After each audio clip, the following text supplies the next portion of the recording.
The Bible reveals so much about how God's plan for humanity played out in regions like Judea, Egypt, Canaan, Syria, Persia, Babylon, etc. The reason for the Bible's focus on these regions is because it's where the couple and their descendants, through whom God chose to manifest his plan, lived or wandered, Abram and Sarah. So don't confuse this to mean other regions of the world were not part of God's plan. Several other regions were just as important in fulfilling God's plan for humanity, but for different reasons. One of those regions is inseparable from Jesus' plan for his church. It's Africa. Here's some perspective on why. 1. Before the pyramids were even in the mind of builders, the seafaring people of Canaan, Tyre, and Byblos mastered the Mediterranean Sea. They had established coastal routes along North Africa, from Tyre to the east to the Atlantic Ocean in the west. Also, port cities were established where travelers and merchants shared ideas, goods, and wares. 2. A familiar language. Berber, Egyptian, Semitic, and Cushitic languages were among the Hamito-Semitic languages, in the family of about 250 languages spoken in North Africa, parts of sub-Saharan Africa, and the Middle East. 3.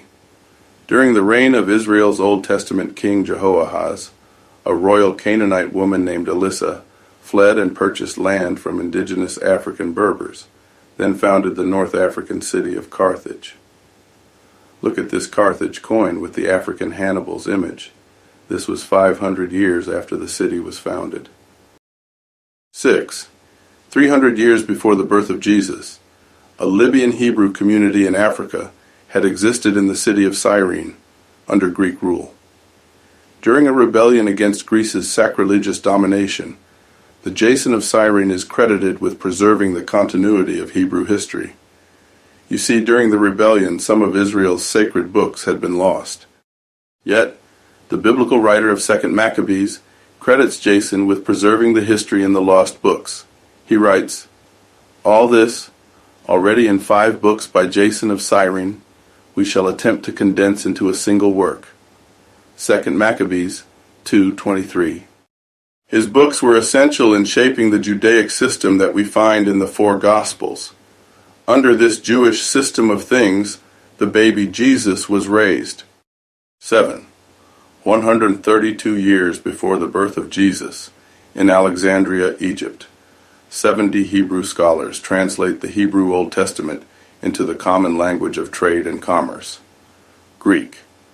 It is called the Septuagint. 8. 40 years before the birth of Jesus, King Arabio of Africa's Numidian Berber nation died. His territories became the Roman province of Africa Nova, today's Algeria and parts of Tunisia.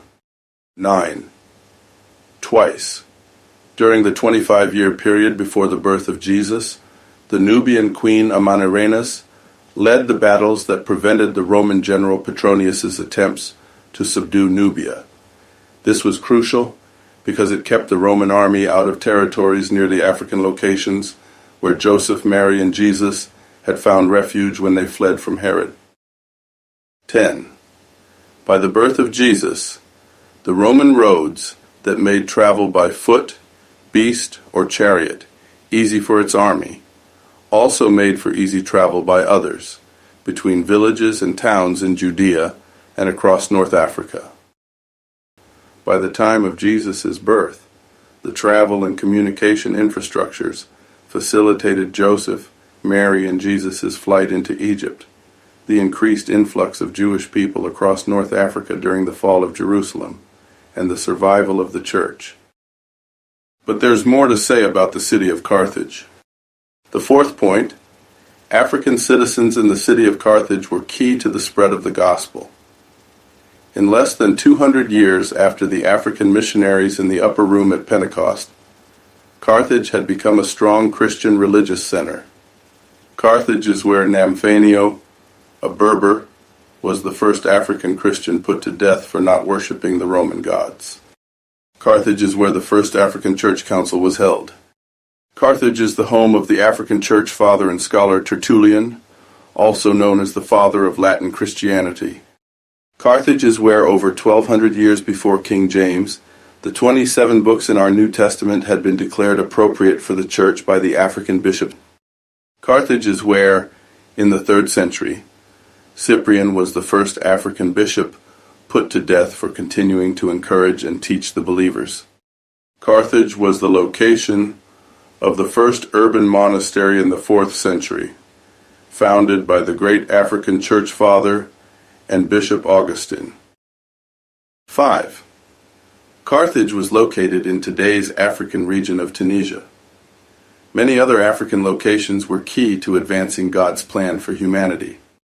Within 300 years after Jesus' resurrection and ascension, Africa had established the world's first Christian religious centers and was considered the intellectual center of the church.